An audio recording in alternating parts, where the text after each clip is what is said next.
이어서 22장 보겠습니다. 22장 1절에서 5절까지 이 내용을 통해서 새 에덴입니다. 새 에덴. 새 에덴.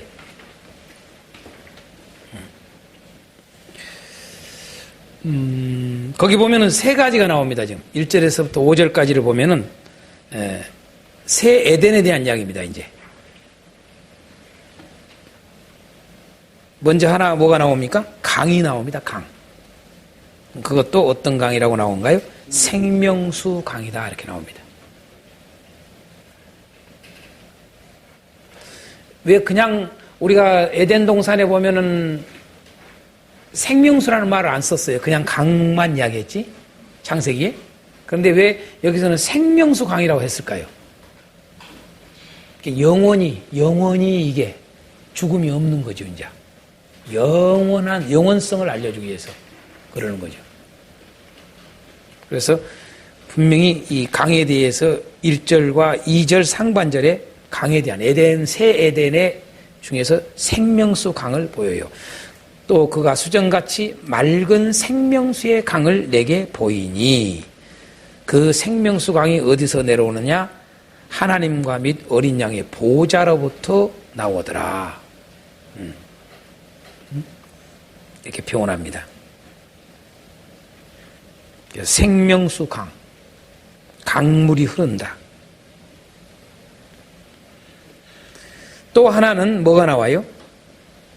생명나무와 그 12가지 열매를 맺는 내용이 나옵니다. 강 좌우에 생명나무가 있더라. 그 생명나무의 12가지의 열매를 맺되 달마다 그 열매를 맺고 그 나무 잎사귀들은 만국을 치료하기 위하여 있더라. 그것도 12가지 열매라고 이렇게 표현해요. 자꾸 12를 이렇게 쓴단 말이에요. 이런 표현들은 지금 왜냐하면 이렇게 열매를 맺고 또한 만국을 이 잎사귀들은 만국을 치료하기 위하여 있더라. 이런 표현들이 보면은 에스겔서에서도 그대로 이걸 써요. 에스겔서 47장 한번 12절을 볼까요?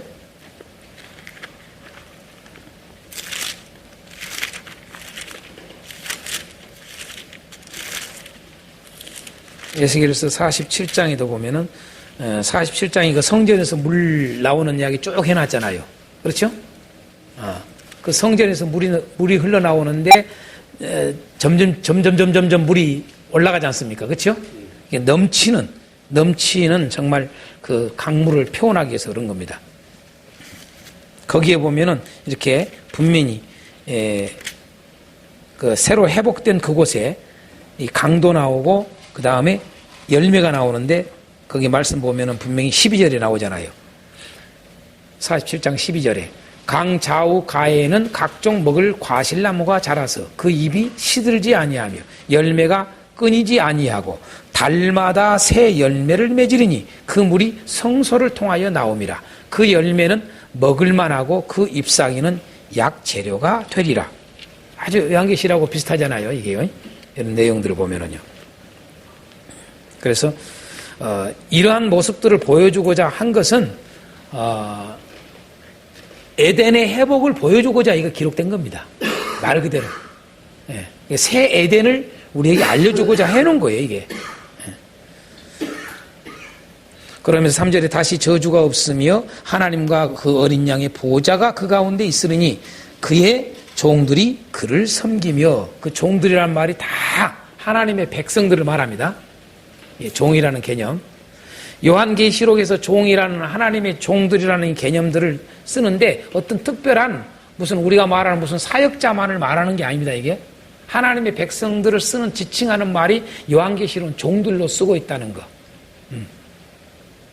그런데 이것들을 구분을 안 해놓으니까 어떤 분들은 그 성도와 종들을 갖다가 구분을 자꾸 했었어요. 그 해석을 하는 거 보면은요. 그래서 14만 4천을 뭐 그런 쪽으로만 보고 그랬던 것들이 우리가 생각합니다. 참고로 보시면 알지만은 구약 성경에 하나님은 하나님의 백성들을 이스라엘을 특히 이사야서나 이런 데서는 종들로 표현했습니다. 이스라엘을 하나님의 종으로 표현했어요. 그게 다 뭐냐면 이게 있어요. 감독님, 이게 있어요. 뭐냐 하면은, 항상 뭘로 연결되냐 하면은, 이스라엘, 이걸 어디로 끌고 가냐라면요. 이걸 어디로 끌고 가냐면, 그리스도, 예수님께로 끌고 갑니다, 이게. 그러니까 이스라엘의 우리가 구약 성경의 선지자들을 보면 이스라엘의 멸망을 이야기하고 그 다음에 회복을 이야기해요. 반드시 꼭. 그렇죠? 구원. 꼭 이야기한단 말이에요. 그러니까 이 두 가지를 말하는 것은 이게 이스라엘의 이것이 뭐냐면 이걸 말해주기 위해서 끌고 간 거예요. 예수님이 이 이스라엘이 멸망당하고 다시 회복시킨 것처럼 예수님이 십자가에서 죽으시고 다시 살아날 것을 알려주기 위해서 해놓은 겁니다, 이게. 이게 연결을 못 시켜요, 많은 사람들이. 구약 선지서들을 볼 때에. 이해가 되죠? 다시 말해서 성경은 이스라엘이 곧 예수님을 지칭하고 있음을 알아야 됩니다. 단순히 하나님 백성만 지칭하는 게 아니라 하나님 백성도 지칭하는데 뭐냐 하면은 이것은 예수님을 지칭하는 거예요, 이스라엘을요. 그래야 구약의 해석이 이것이 제대로 와요. 꼭 이거 놓치면 안 돼요. 구약 성경을 볼 때. 이해가 되죠? 그래서 수없이 구약의 선지서들은 이게 반복되고 있는 겁니다, 이게. 이스라엘의 멸망과 구원, 회복. 이걸 계속 말을 해요. 이것은 곧 예수님의 십자가에서 죽으심과 부활을 알려주고자 한 겁니다, 이게요. 그쵸? 아멘. 그러면서 여기서 또 멈춘 게 아니라 이제 이게 뭐예요? 우리에게 오는 거예요, 이제 이게. 하나님의 백성에. 이게. 자녀들에게. 그대로. 하나님 백성들에게. 그죠? 꼭 잊지 마셔야 돼요. 그래서 반드시 뭡니까? 하나님 백성들이 예수님이 죄 때문에 고통을 하듯이, 심판받듯이, 하나님의 백성들은 반드시 죄를 지면은, 예수 믿으면서 죄를 지면은 하나님 멸해요. 십자가에서 죽인다고 우리를요.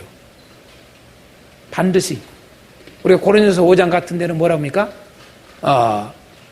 예수 믿는 사람 중에 음행을 저지른 일이 벌어졌잖아요. 그걸 뭡니까? 사단에게 허락을 내준 걸로 표현해요. 왜 그러냐? 바울사는 이렇게 표현해요. 육체는 멸하나 그 영혼을 살리기 위해서. 그걸 우리가 꼭 알아야 돼요. 그러니까 그것이 그대로 적용되는 거예요, 이게요. 요게요. 이게 원리입니다, 원리. 틀이라고 그래요. 프레임이에요, 이게 프레임. 기본 프레임이 계속 가는 거예요. 마지막 때, 마지막 날에도 반드시 요 일이 일어나요. 멸망해서 다시 살리는 일이 벌어져요. 할렐루야. 이런 프레임이 딱 돼 있어요, 성경은요. 이걸 일종의 틀, 일종의 원리 그러는 거예요. 그걸 놓치면 안 됩니다. 이렇게 가고 있습니다. 자, 무슨 얘기다 내가 이걸 이야기했는가 모르겠네. 이스라엘, 우리 아까 에스겔서를 이야기하면서. 자, 그러니까 새 에덴도 원래 있었던 것이 다시 회복되는, 돌아오는 거죠. 그렇죠? 예. 근데 그 회복도 어떻게 하느냐? 이미 우리가 전장에서 우리가 배웠지만은, 여러분 왜 부활을 시킵니까? 이게 일종의 새 창조예요. 그렇죠? 새 창조. 그러니까 우리가 예수님을 믿으면 그걸 거듭났다고 그래요. 이것도 일종의 뭐냐면 창조죠. 새 창조죠. 그런데 완전한 창조가 아니란 말이에요. 우리 몸까지는 완전히 안 돼요. 그죠? 영만. 그렇죠? 그래서 완전하게 몸과 영이 완전히 된 게 마지막 때. 그래서 그걸 부활을 시키는 거예요. 그래서 신령한 몸으로 바뀌는 거지요. 그래서 완전한 창조지요, 이게. 아멘. 그런 프레임이 딱 되는 거예요. 그래서 창조가 돼서 창조 후에 뭡니까? 에덴의 삶을 사는 거예요. 그런 기본 프레임이 딱 있어요, 여기에요. 이게.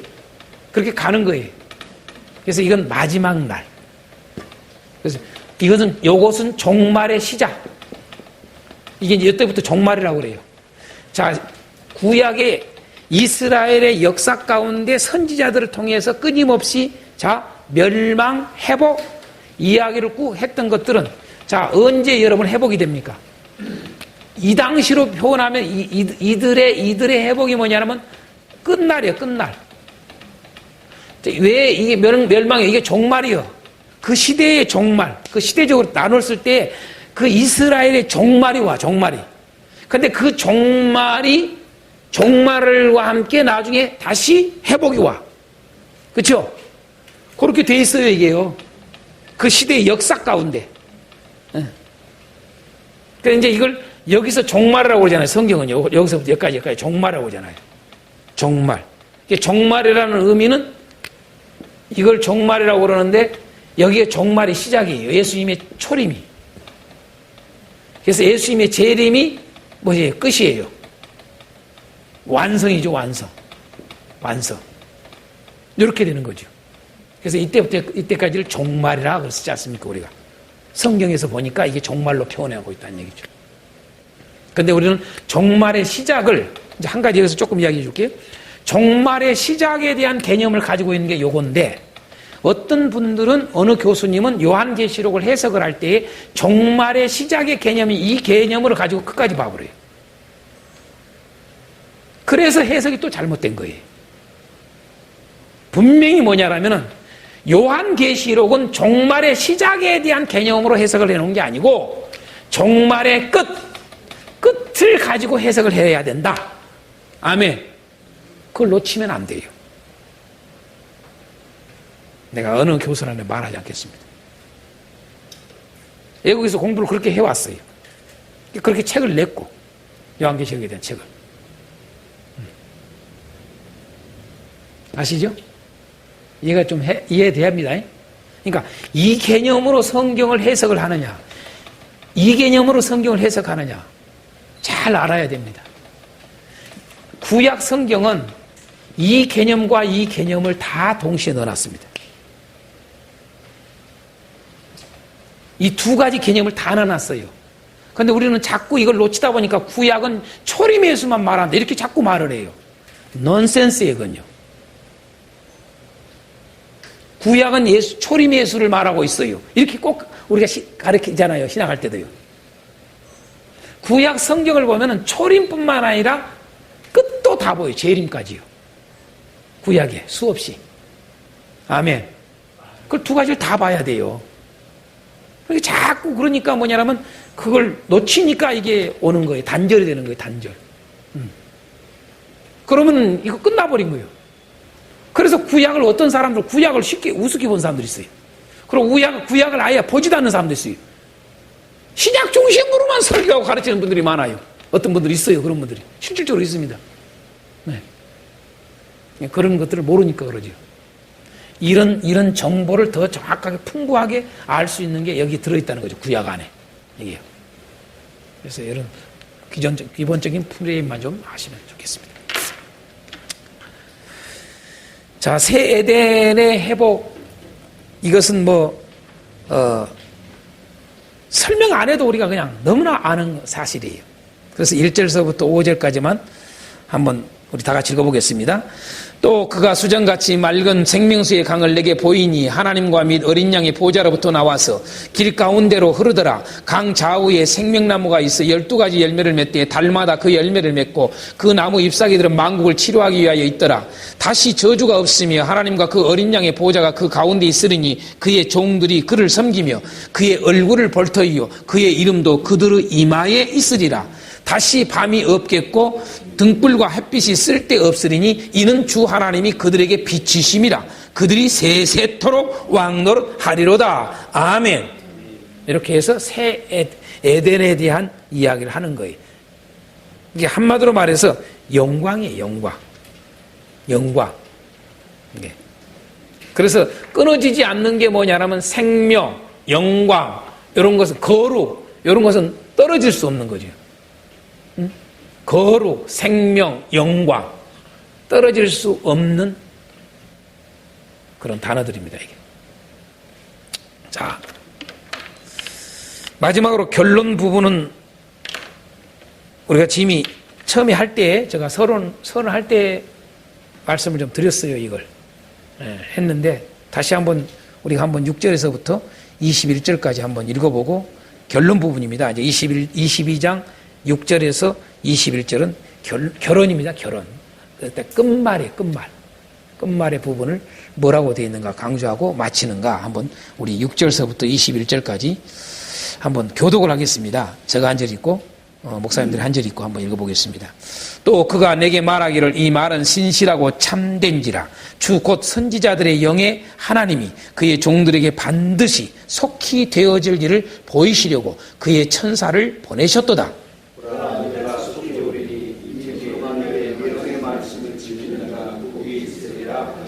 이것들을 보고 들은 자는 나 요한이니 내가 듣고 볼 때에 이 일을 내게 보이던 천사의 발 앞에 경배하려고 엎드렸더니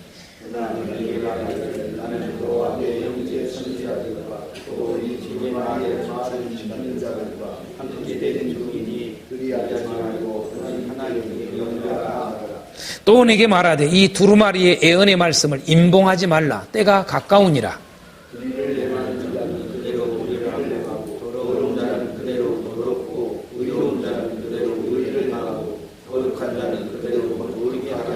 보라 내가 속히 오리니 내가 줄 상이 내게 있어 각 사람에게 내가 그가 행한 대로 갚아 주리라.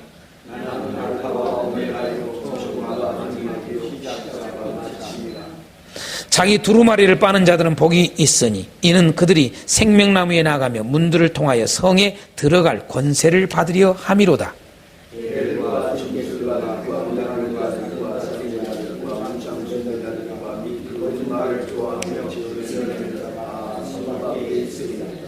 나 예수는 교회들을 위하여 내 사자를 보내어 이것들을 너희에게 증언하게 하였노라. 나는 다윗의 뿌리요 자손이니 곧 광명한 새벽별이라 하시더라. 성령과 주가 말씀하시기를 오라 하시는도다. 듣는 자도 오라 할 것이요 목마른 자도 올 것이요 또 원하는 자는 값없이 생명수준하리라 하시더라. 내가 이 두루마리의 예언의 말씀을 듣는 모든 사람에게 증언하노니 만일 누구든지 이것들 외에 더하면 하나님이 이 두루마리에 기록된 재앙들을 그에게 더하실 것이요.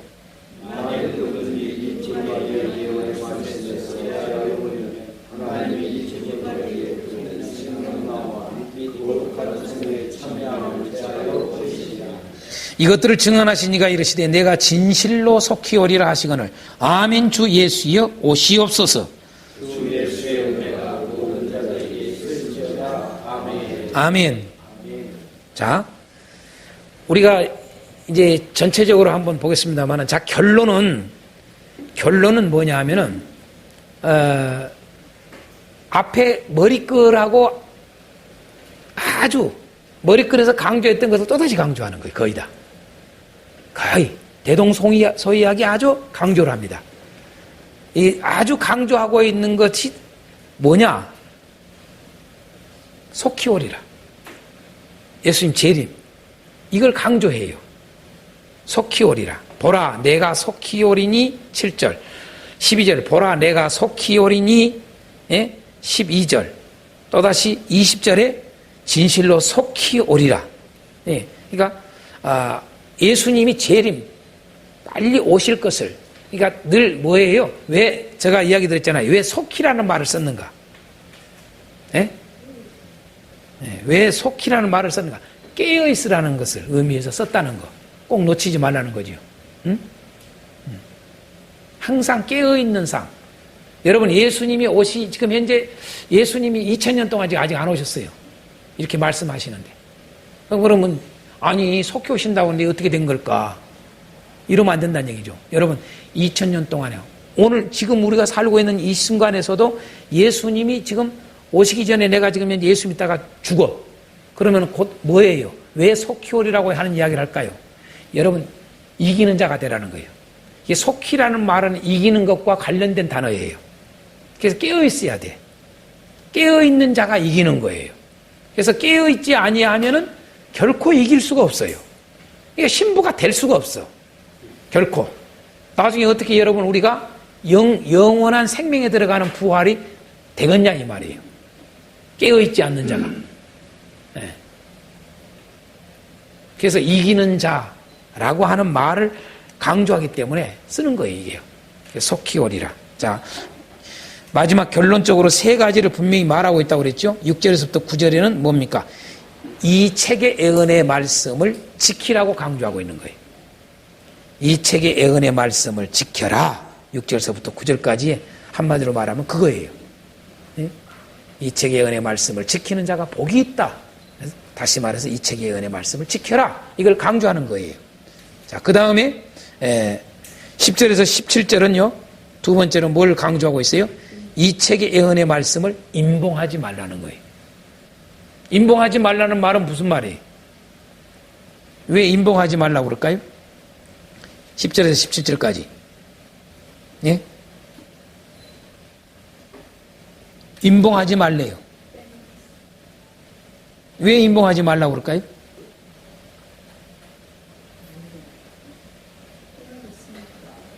때가 됐으니까, 그러니까 때가 가까우니라 해놓으니까요.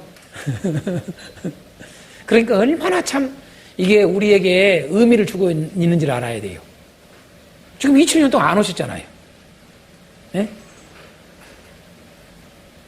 자, 우리는 이 요한계시록이 덮여 있으면 안 되는 거죠. 결코 어렵다고 덮어놓으면 안 돼요. 어떻게 해서라도 우리 정말 우리 기독교가 개신교가 요한계시록을 제대로 안 가르친 것에 대해서 회개해야 돼요. 저는 그렇게 봅니다. 어렵다고만 덮어놨던 것을 우리는 회개해야 돼요. 정말로. 모르면은 배워서라도 가르쳤어야 된다고 말이죠. 역사 가운데 끊임없이. 왜? 깨어있게 하기 위해서. 그렇죠? 깨어있게 하기 위해서. 우리는 그냥 덮어놓고 믿으라고. 네, 덮어놓고 믿으라고. 임봉해버려. 하나님은 임봉하지 말라고 그랬는데 임봉해버려. 참 기가 막혀요. 임봉하지 말라고 그랬는데 왜 임봉했는지 몰라. 어찌 보면 우리가 임봉했기 때문에 지금 재림이 점점 늦어지는 거 아니에요? 참고 계시니라고요. 네. 너희들 때문에 내가 지금까지 내가 지금 기다렸다. 응? 그럼 이 말씀 속에는 뭐 읽어라, 들어라 이런 말이 다 들어가는 거죠. 그렇죠? 임봉하지 말라는 말은 읽어라, 배워라, 들어라, 여러분 지켜라 이런 말들이 다 들어있는 거죠.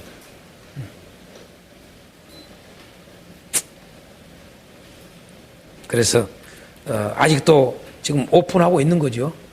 임봉하지 말라는 말은 다 이 말씀으로 들어와서 다 이기는 자가 되도록 신부가 되도록 새하늘과 새 땅에 들어가도록 곧 새 에덴에 들어가도록 할렐루야. 네. 그런 거 아니겠습니까? 마지막으로 18절에서 21절에서 우리에게 보여준 것은 뭐냐? 이 책의 은혜의 말씀을 가감하지 말아라. 더하지도 말고 빼지도 말아라. 응? 이걸 우리에게 강조합니다. 자,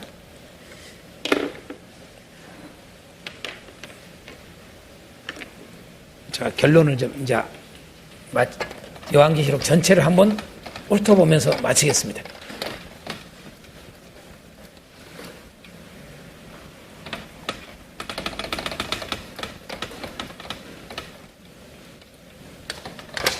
요한계시록에 이제 한번 전체를 한번 훑어봅시다. 안 보고 딱 이게 들어가 있으면 좋아요. 자, 1장 1절서부터 8절까지. 머리글입니다. 서은입니다. 머리글을 말합니다. 그래서 1장 9절서부터 몇 장까지? 3장까지. 네, 3장까지. 3장까지 내용은 뭡니까? 자, 분명히 요한계시록은 뭐냐 하면은 교회에 쓴 편지입니다. 교회에게 쓴 편지. 서신서와 같은 거예요, 이게 사실은요. 그렇죠? 교회에 쓴 편지다. 그러니까 묵시적 서신서지요. 이게 묵시적. 그래서 예수님을 맞이할 교회가 되라, 신부가 되라. 그래서 그 교회가 되는 것, 신부가 되는 것은 중심 단어가 이기라 이거죠. 이기라. 이기는 자가 되라. 지키라. 지키는 자가 되라. 이걸 우리에게 알려주는 거죠. 그래서 교회를 향해서 이기라는 거죠. 모든 것을 이기라 이거죠. 하나님 말씀을 지키라 이거죠. 하나님 말씀을 지키는 게 곧 이기는 거다. 그래서 이걸 한마디로 표현하면 이게 지킨다는 말은 계명을 지키라 그 말하고 똑같은 거예요. 그렇게 쓰고 있어요. 사도 요한이. 사도 요한이 쓰고 있는 요한복음부터 시작해서 요한계시록까지 강조하고 있는 게 계명입니다. 꼭 계명을 강조해요. 그렇죠? 계명 그러면 뭐예요? 하나님 사랑, 이웃 사랑. 이 두 가지다. 우리 이미 전 시간에 배웠다시피 여러분 하나님의 약속한 새하늘과 새 땅에 들어가지 못하는 사람들의 쭉 나이를 해놨잖아요. 두려워하는 자부터 시작해서 믿지 않는 자부터 쭉 해서 이 모든 흉악한 자들 해가지고 우상 숭배하고 이걸 한마디로 하면 사랑하지 않는 자가 말이에요. 하나님을 사랑하지 않고 이웃을 사랑하지 않는 자. 그 자들은 결국 들어갈 수 없다. 이렇게 나오는 거죠. 그래서 하나님 사랑, 이웃 사랑을 하는 계명을 지키는 자가 곧 이기는 거예요. 그렇게 결부가 되는. 곧 계명을 지킨다는 말이 곧 무슨 말입니까? 십자가를 진다는 말입니다. 그죠? 십자가를 진다는 말이. 십자가의 삶을 산다 그 말하고 같은 말이에요. 계명을 지킨다는 말은. 십자가의 삶을 산다. 그래서 믿음이란 곧 뭘까? 믿음이란 곧 계명을 지키는 것. 믿음이란 곧 사랑하는 것. 믿음이란 십자가의 삶을 사는 것. 이렇게 한마디로 말하는 거예요. 우리는 요한계시록을 통해서 얼마나 많은 어려움이 있습니까? 예수님의 십자가를 칠 때까지의 이 땅에서 삶을 산 것이 하신 것처럼 환난이 있었지 않습니까? 그 환난을 다 통과하고 이긴다 이 말이에요. 누가? 신부들이. 이긴 자들의 모습들. 같은 개념이에요. 그래서 십자가의 삶을 사는 게 곧 지키는 거다. 곧 이기는 거다. 이걸 요한계시록은 한마디로 쭉 이렇게 말을 하고 있는 겁니다. 자, 그래서 1장 9절에서 3장은 특별히 교회, 7교회를 향해서 말을 하고 있다. 그래서 교회여 뭐하라? 네, 완전하라. 다른 말로 말하면 교회여 이기라. 이 말입니다. 이기는 자가 되라 그 말입니다. 교회여 이기는 자가 되라. 그것을 교회에 대해서 말하고 있는 거죠. 그래서 7교회라고 하고 있다는 것. 그래서 우리는 7교회를 통해서 보여준 것은 보면은 작은 것, 다 잘했다 할지라도 작은 거 하나라도 잘못한 거 있으면 그거에 대해서 분명히 회개하고 고치지 아니면 안 된다는 거. 그만큼 그 다시 완전함을 말하고 있다는 거. 왜? 이 완전한 신부는 완전해야 된다는 얘기죠. 완전해. 그걸 보여주기 위해서 우리에게 알려준 거죠. 그래서 이렇게 이야기를 하고 그 다음에 이제 4장서부터 몇 장까지요? 6장까지. 4장서부터 6장이 바로 1차 재앙입니다. 1차 재앙. 이 세상의 재앙이죠. 세상. 네, 세상. 세상 재앙. 그래서 1차 재앙이 구체적으로 나온 것은 6장에 나온다. 그렇죠? 4장, 5장은 뭐예요? 이 재앙을 내리시는, 곧 심판하시는, 그렇죠? 심판하시는 분이 하나님이 어린 양이라고 하는 것을 보여주고 있다. 그게 4장, 5장이다. 그렇죠? 이해가 되죠? 그래서 쉽게 딱 하면 4장에서부터 6장까지는 세상 1차 재앙. 그러면 돼요. 그렇죠? 아멘? 네. 이때 여러분, 이때 얼마나 죽습니까? 사람이? 4분의 1. 그래요, 안 그래요? 이 세상에 지구의 4분의 1이 죽어요. 이 1차 재앙 때. 맞죠? 자, 그 다음에 이제 7장서부터 몇 장까지요? 9장까지입니다. 딱 끊어져요, 탁탁. 7장서부터 9장. 7장서부터 9장까지는 뭐예요? 14만 4천. 인침. 14만 4천의 인침과 곧 뭐예요? 2차 재앙입니다. 2차 재앙. 2차 재앙. 자, 2차 재앙에는 3분의 1의 사람을, 지구의 3분의 1이 죽어요. 그렇죠? 맞습니까? 안 맞습니까? 이렇게 나옵니다, 이게. 그래서 2차 재앙 그럴 수 있는데, 왜 이 14만 4천 인침을 쓰느냐? 7장에서 인치잖아요. 인친 이유가 뭐예요? 8장, 9장이 지금 2차 재앙 나오지 않습니까? 8장, 9장이.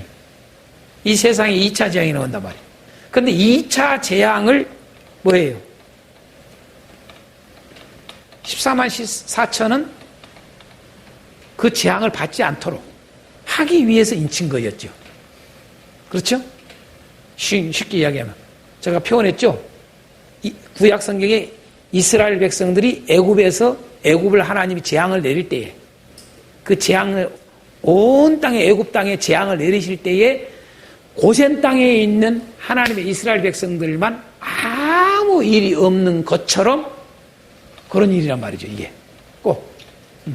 그러니까 이런 재앙들은 세상을 향해서 하는 것이지 하나님 백성들을 향해서 하는 게 아니다. 그렇죠? 꼭 아셔야 됩니다. 아멘.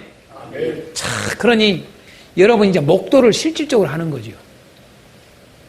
세상에 힘자랑 돈자랑 못자랑 다 하는 사람들이 그러고 교회 다닌다고 우리를 핍박하고 우습게 여기고 조롱하고 그랬던 사람들이 여러분 이제 부러움의 대상이 되기 시작하는 거 아니겠습니까? 그렇죠? 너무나 구별되니까 이게 이제 7장에서 9장까지 내용입니다. 이게. 그래서 인치신 이유가 뭐냐? 요것을 재앙을 받지 않기 위해서 인친 거다. 그렇죠? 요겁니다. 그러니까 여기서의 인침은 요것 때문에 그렇다. 요것 때문에. 그러나 우리가 이 인침이라고 하는 말 속에는 이미 뭐까지 들어가느냐? 이런 재앙만 받지 않아. 하나님 보호도 말하지만은 인침이라는 의미를 우리는 꼭 잊지 말아야 됩니다. 인침이라는 의미를 두 가지 의미가 들어있다. 하나는 뭡니까? 내 것. 다시 말해 하나님 것. 그렇죠? 하나님 소유. 소유에 대한 이야기입니다. 그렇죠? 이걸 다른 말로 여러 말 씁니다. 기업. 그래서 구약 성경은 기업이란 내 기업이란 말을 많이 써요. 그렇죠? 기업. 이게 이제 뭐까지 나가요? 나라. 우리가 나라예요, 나라. 우리가 할렐루야. 네. 그래서 내 것은 소유라는 개념입니다. 인침은 딱 소유. 뿐만 아니라 소유 개념뿐만 아니라 이 소유니까 뭐예요? 보호입니다. 보호. 그렇죠? 보호. 보호의 개념을 가지고 있는 거예요. 인침은요. 보호하기 위해서 인치는 거죠. 내 것이라는 것뿐만 아니라 보호하기 위해서. 해를 입지 않도록. 그게 인침의 목적입니다. 이게 보면은요. 그래서 14만 4천의 인침에 대한 이야기를 하고 있다. 자, 그 다음에 이제 몇 장이 나옵니까? 10장에서 10 몇 장? 13장. 자, 13장까지. 자, 여기가 우리가 아주 중요한 타이틀입니다. 이게 뭡니까, 여기서? 이게 바로 이제 교회의 핍박입니다, 이게. 다시 말해서 3차 재앙 전에 일어날 일들. 일어날 일입니다. 곧 이 일어날 일이 뭐냐? 7년 대환란 그랬습니다. 7년 대환란. 곧 뭡니까? 이것이 교회 뭐 한다고요? 핍박, 박해라 그랬습니다. 이게. 이걸 7년 대환란이라고 그러지 이런 것들을 대환란이라고 7년 대환란 쓰는 게 아니다. 분명히 여러분 배웠습니다. 이게. 그렇죠? 7년 대환란. 그래서 전 3년 반, 후 3년 반 이것이 쓰여지고 있다. 이걸. 그래서 왜 10장서부터 13장까지의 왜 10장에서는 여러분 하나님의 비밀이라는 말이 나왔어요. 그렇죠? 두루마리. 작은 두루마리 사건이 10장에 나오잖아요. 작은 두루마리. 근데 이게 비밀이에요. 비밀이 들어있어. 이건 안 펴줘. 그죠?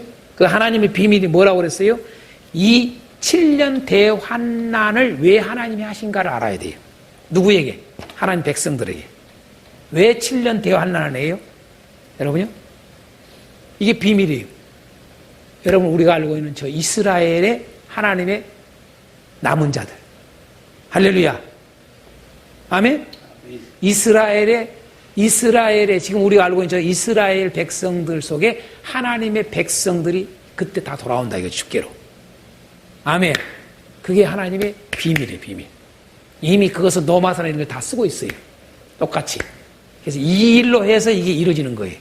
그래서 7년 대화할 날 하나님 허락한 거예요. 네. 목사님, 매 맞아야 정신 차리잖아요. 매를 안 맞으면 못 깨달아. 그죠?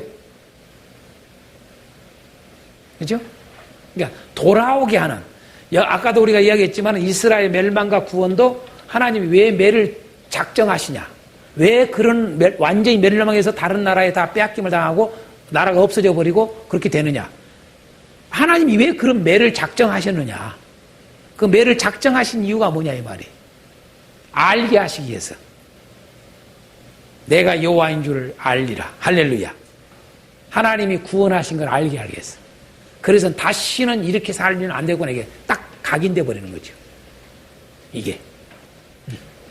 그래서 7년 대화를. 그래서 하나님의 비밀도 이야기하고 그 다음에 나아가서 뭡니까? 이제는 그 두 선지자가 나오잖아요. 11장에서. 그렇죠? 예. 그리고 12장에 가서는 뭡니까? 여자 용과의 싸움부터 시작해서 13장까지 연결되잖아요. 두 짐승. 그렇죠? 그죠? 그래서 7년 대환란에는 뭐가 들어있어요? 여기가요? 예? 뭐가 들어있어요? 666. 그렇죠? 그죠? 666까지 다 들어있다는 거죠. 예. 그 다음에 14장서부터 몇 장까지요? 8장. 자, 14장서부터 18장까지는 뭡니까? 마지막 재앙입니다. 마지막. 다시 말해서 3차 재앙이죠. 일종의 3차 마지막. 3차 마지막 재앙을 알려줍니다. 이게 14장서부터 18장까지. 그래서 이 마지막 재앙에서 마지막으로 하나님이 심판하신 장면이 누구다? 바벨론 성. 그렇죠? 곧 뭐예요? 큰 음녀. 네? 큰 음녀가 멸망당하는 내용까지 기록되어 있죠. 그렇죠? 자, 큰 음녀는 누구다? 이미 배웠잖아요. 정치적 종교. 또 뭐예요? 또 무슨 종교예요? 혼합적 종교. 네? 다 모든 걸 끌어들여. 다 하나 되자. 그러니까 하나님 앞에서의 우리가 꼭 잊지 말아야 될 거. 바벨론 성과 예루살렘 성과의 어디가 나왔어? 아까 지워버렸네. 바벨론 성과 예루살렘 성에 대한 구분에 있어서 아주 중요한 것이 뭐다? 거룩이라고 하는 것. 왜 예루살렘 성은 거룩한 성이라고 그랬는가? 바벨론 성의 대조적인 것을 보여주기 위해서다. 이건 거룩하지 않다는 얘기죠. 다시 말해서 우리는 하나됨이라는 것은 거룩이 없는 하나됨은 이것은 멸망입니다. 그렇죠? 뭐 니도 좋고 좋고 다 그냥. 우리는 개념을 알아야 돼요. 사랑이라는 개념이 거룩과 연관되어 있는 단어인 걸 잊지 말아야 돼요. 근데 많은 사람들은 사랑을 말을 할 때 거룩이라는 것을 상실시켜. 그건 사랑이 아닙니다. 이거 꼭 우리 알아야 돼요. 사랑을 놓쳐요. 거룩을 다 내려놓고 다 이렇게 포용한 적. 왜 여러분 하나님의 사랑을 보여준 십자가가 왜 여러분, 공의가 없는 사랑은 사랑이 아닙니다. 공의가 실행될 때 그걸 사랑이 실행된다는 말을 하는 겁니다. 근데 우리는 공의는 다 때려놓고 공의와 사랑을 별개로 생각을 해. 어떤 학자들은 제가 그런 책에 그런 걸 좀 쓸 때 그런 표현을 했습니다만은, 공의와 사랑은 정반대라는 그런 신학자들도 있어요. 정반대가 아닙니다. 하나입니다. 하나. 공의와 사랑은 하나 속에 들어있습니다. 하나. 한 통에. 그래서 사랑이 없는 자에게는 공의가 있을 수가 없습니다. 공의가 빠진 사랑은 존재할 수가 없는 겁니다.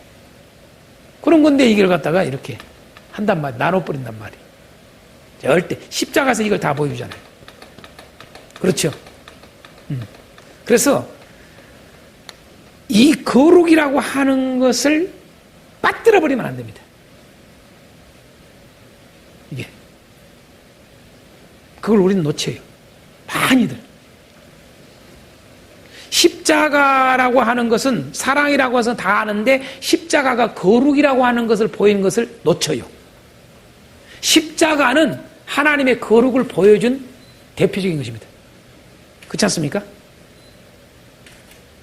거룩을 하나님이 거룩하다 이걸 보여준 게 십자가다 그 말입니다. 그게 그래서 사랑 이코르 거룩인 거예요. 사실은 그걸 우리는 놓쳐야 돼요. 놓치면 안 돼요. 이게요. 그래서 바벨론 성과 새 예루살렘 성에 대한 대조 꼭 잊지 말아야 됩니다. 오늘날 우리가 교회에도 오늘날 교회들이 큰 음료, 자 여기는 큰 음료지만은 음료가 된 교회들이 많아집니다.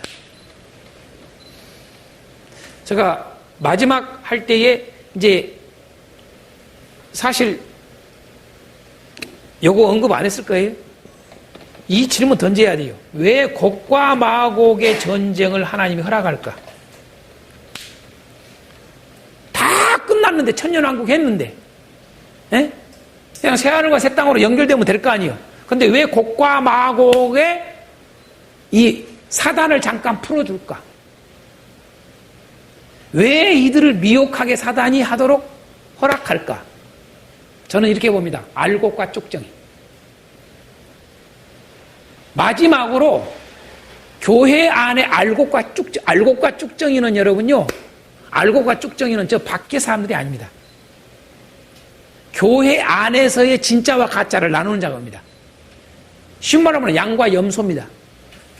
이게. 저는 그걸 나누기 위해서 했다라는 봅니다. 이게.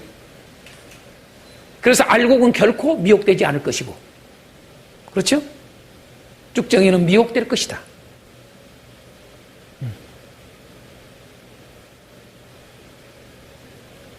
그래서 많은 교회가 음녀가 되는 경우도 있어요. 음녀가요. 큰 음녀를 따라서 음녀가 되는 교회들이 많아져요. 교회의 타락은, 교회의 부패는, 교회의 멸망은, 교회의 무너짐은 항상 이스라엘이 멸망과 동일한 겁니다. 거룩을 상실할 때 무너졌습니다. 작아서 무너진 게 아닙니다. 그죠? 규모가 작아서 무너진 적이 없습니다. 거룩을 상실했을 때 무너졌다. 이게 역사적으로 입증해요, 이게요. 그렇지 않습니까? 그래서 교회는 거룩이 아닌 것을 받아들이면 안 돼요. 거룩이 아닌 것과 하나가 돼도 안 돼요. 그게. 그래서 신부를 표현하기를 성경에 뭐라고 그랬습니까? 14장에서 분명히 신부를 여러분 더럽히지 않은 자라 그랬습니다. 그렇죠? 어린 양의 아내로서 더럽히지 않았다. 아멘. 네. 왜 더럽히면 안 되는 거예요? 자, 그래서 이들이 다 마지막 큰 음력까지 바벨론 성까지 다 멸망당하는. 그러니까 제가 분명히 얘기했죠. 큰 거 따라갈라 생각 말아라. 자꾸 메가처치 그런 거 따라가려고 그러지 말아라. 에? 빅사이즈 좋아하지 말아라. 그죠? 항상. 그러니까 우리에게 우리가 질문을 항상 던져야 되는데, 에? 질문을 뭐에 던지냐?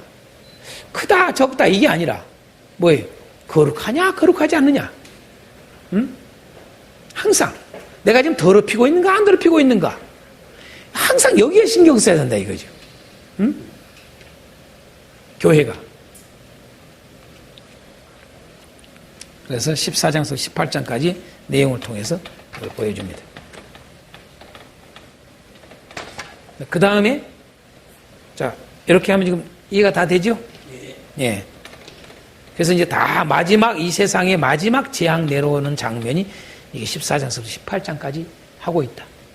그 다음에 이제 19장서부터 몇 장까지요? 22장까지 하나님 나라를 보여주고 있다. 그렇죠?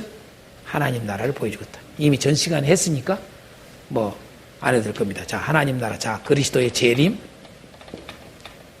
그 다음 천년왕국. 그렇죠? 천년왕국에는 첫째 부활 들어가고요. 그 다음에 뭡니까? 천년왕국 다음에 뭐가 있습니까? 아까 뭐 곡과 마곡 전쟁 좀 넣고요. 그러고 뭐가 나옵니까? 영원한 심판, 불모 심판, 영원한 심판. 응? 그러고 뭐가 나옵니까? 새 하늘과 새 땅으로 연결되는 것을, 새 땅으로 연결되는 것을 보여줍니다. 그래서 새 하늘과 새 땅을 우리가 방금 배웠다시피 뭡니까? 바로 하나님과 하나님의 백성들이 새 에덴의 삶을 사는 게 딱 그려져 있다. 그래서 얼마나 이 신부의 모습이 그 14만 4천이 그 14만 4천은 구원받은 자의 상징적 의미를 가지고 있다. 아멘. 네. 그래서 우리가 참고로 보면 14만 4천이 어떻게 됩니까? 이때 특히 마지막 재앙 때는 뭐예요? 마지막 재앙 때의 이 재앙은 뭐 때문에 해요? 요것 때문에 하는 거예요. 7년 대환란을 교회를 다시 말해서 핍박했던 그것 때문에 이게 다 집중되어 있다고 내가 했잖아요. 그렇죠?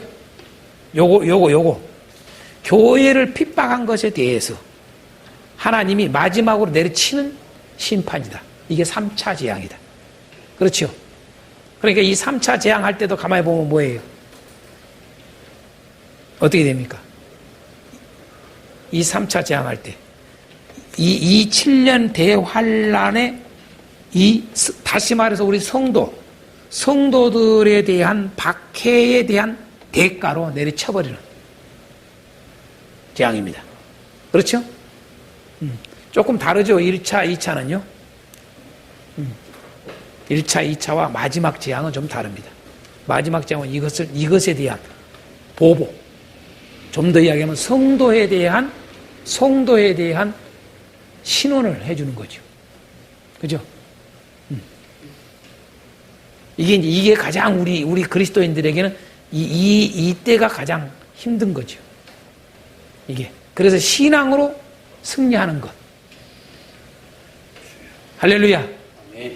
그래서 특별히 이걸 볼 때 이 10장에서 13장에서의 이런 환란 속에서의 우리가 이기는 것. 얼마나 중요한 걸 알려주는 거죠.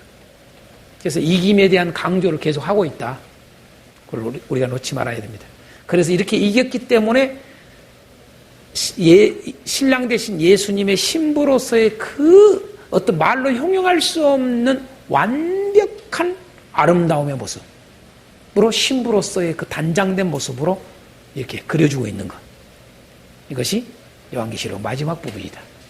할렐루야. 오늘 저와 여러분이 그래서 요한계시록 이렇게 하면은 어렵지 않습니다. 어렵지 않습니다. 이렇게 개념을 딱 정리를 하면은 아하, 정말로 우리가 예수님의 신부로서 살아가는 삶이 얼마나 중요한가. 하나님은 이 일을 이루실 것이다. 그래서 오늘 말씀의 마지막에도 분명히 보다시피 뭐라고 그럽니까? 이 일이 뭐라고 그래요? 예? 이 말은 신실하다. 이 말은 참되다. 아멘. 예. 참되고 신실하다. 반드시 이대로 이루어진다. 그러니 이 말씀을 끝까지 지키는 자가 복이 있으리라. 할렐루야. 예. 그래서 여기까지 이렇게 해서 요한계시록을 마치겠습니다.